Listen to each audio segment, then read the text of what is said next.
Hi guys, welcome back to the channel. So in today's video guys, we're going to be talking about the hybrid seeds. The reason I'm doing this video because every time I mention that I either bought some hybrid seeds or I'm growing some sort of hybrid variety in my garden, it's often met with a lot of questions and some statements saying, well, in fact, we should not be growing the hybrid seeds because you can't collect seeds from them, you can't grow the vegetables thereon from the next year, and that kind of thing. So I decided to put this video forward, guys, to actually explain the truth behind the hybrid seeds, because in fact, a lot of information is floating about and people making statements is due to the lack of understanding what the hybrid seeds actually mean. So first of all, I'm going to start with the basic thing, right? I've got a couple of the hybrid varieties in here.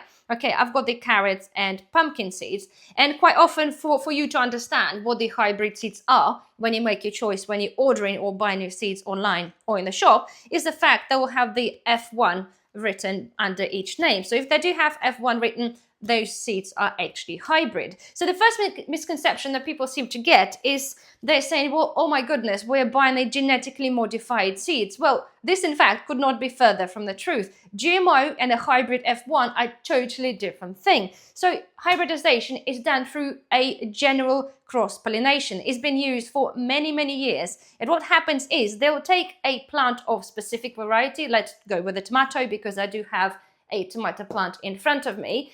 And the idea is to cross-pollinate two plants to produce a better, more vigorous plant that takes characteristics from both of the parents. So for example, we're talking about, say, this is a bush variety of the tomato, but it only produces a small fruit, like a cherry tomatoes. And we want to create a bush variety that will produce a very large specific color fruit, for example.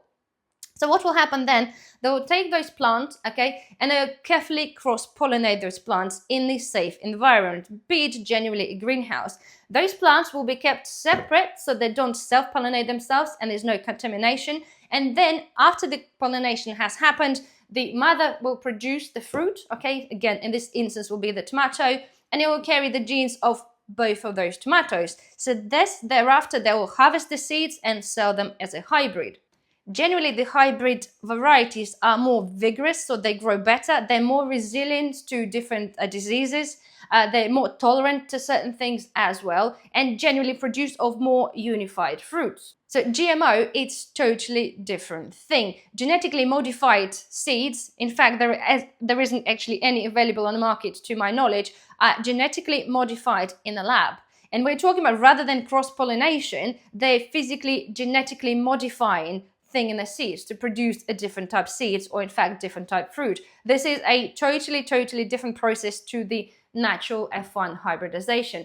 And this is why I find that people get this wrong, because people assume that something that is hybrid is being produced in a lab, but in fact it is not. So this is where the main confusion is. The GMO seeds or GMO fruit is one thing, hybrid seeds is something else. The second misconception, people seem to think that the hybrid varieties are meant to not reproduce at all. So people choose not to buy them or not to collect the seeds because they're thinking that, well, the seeds they're going to be growing are not going to grow at all. Again, this could not be further from the truth. First of all, okay, there are exceptions. So if we're talking about the hybridized variety that's specifically been bred to have less seeds or no seeds, this is absolutely the case, because you physically can't reproduce something if you don't have the seed, or if the seed specifically been made wrong size that is not viable to plant.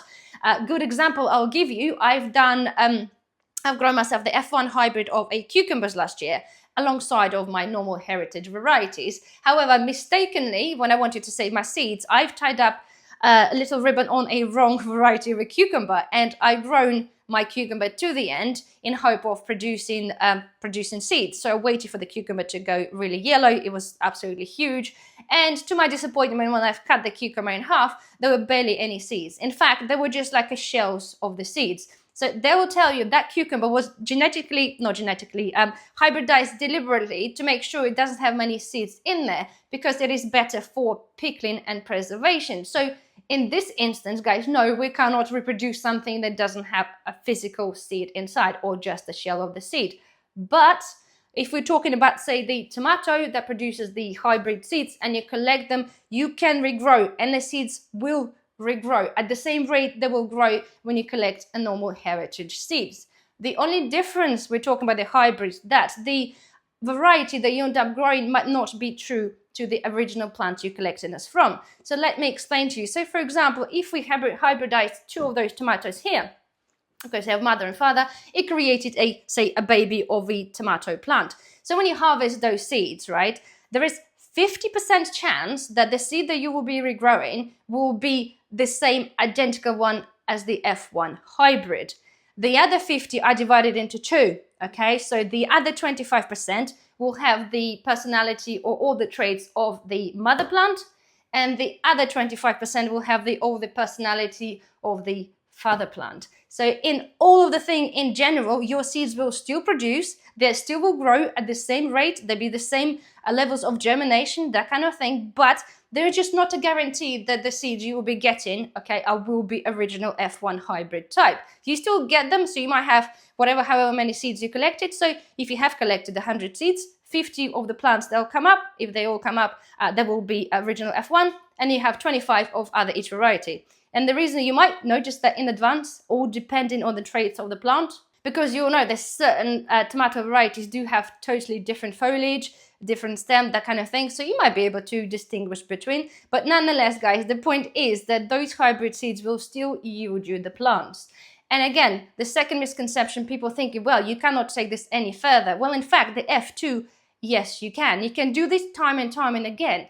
So you can come out of this daisy chain, if you wish, of having your F2. You could selectively rebreed, okay? Again, by doing this by natural ways, like you do with anything when you do seed collecting, you'll collect the best seeds from the best plants that you like the quality of, okay? And you'll then regrow this plant, and you do this again, and again. It will take you a little while, but this seed will eventually stabilize, because again, the F2 hybrids, okay, the second generation of your F1s are less vigorous plants initially, okay, and again, they wouldn't be so tolerant to specific diseases, as I said, and the chances are they'll have a traits of both of the plants quite often in some way or another. But as I said, after a few years for you taking the best of the seeds from that, your seeds will stabilize. And again, I had a good example of, well, hopefully it's a good example, as I said, if you follow my gardening thing, and I've been growing the Gigantomore F1 tomatoes since the year they came out, which is a good few years ago, and they are a F1 hybrid.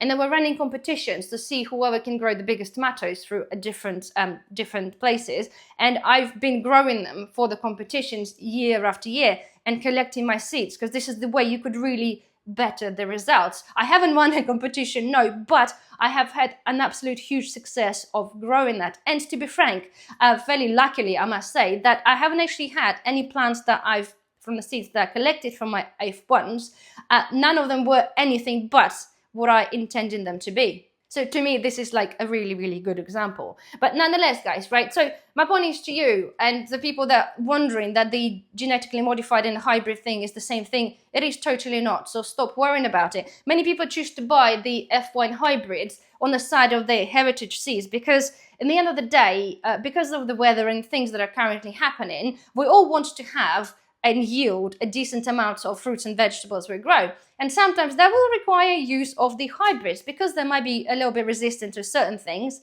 And the latest one I've purchased is the F1 tomato seed, which is the blight resistant. So I've planted it later. So hopefully it's going to be my last fruiting tomato.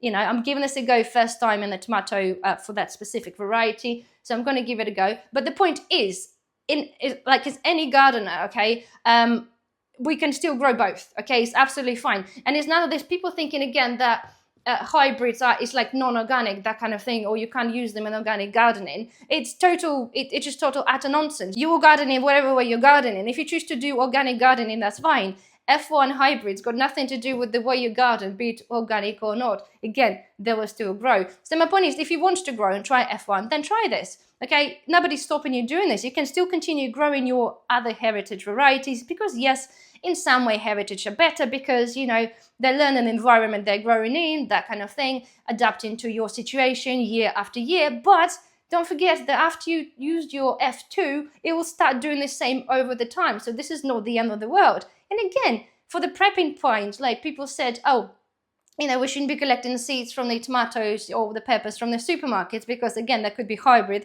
and they won't produce anything. Well, I collect seeds from the peppers. I'm currently growing peppers from the supermarket seeds, and they grow. It's just exactly what it is. I'm not sure whether they reproduce exact to what, you know, the mother plant was, but nonetheless, it'll be peppers. I will be having peppers, hopefully, providing the weather is actually good outside. So there we are. So anyway, guys, hopefully you have answered this question, or a little bit of misunderstanding for some people. So if you thought, or you didn't want to try the F1 hybrids because you thought they were physically, genetically modified by cell in the lab, then it's totally a different thing. So go ahead and give it a go. If you still choose not to do this is absolutely fine. But I just wanted to clear the reason and explain to people what's the difference and what's actually happening with the hybrids, so I don't get bombarded with the same things all the time, people saying that we shouldn't be using them because, or shouldn't be collecting seeds because they just won't grow, which is definitely not true. So anyway, guys, well, hopefully you can find this video helpful. If you have, please don't forget, thumbs up, subscribe if you're not a subscriber, and I shall see you in the next video. Bye bye.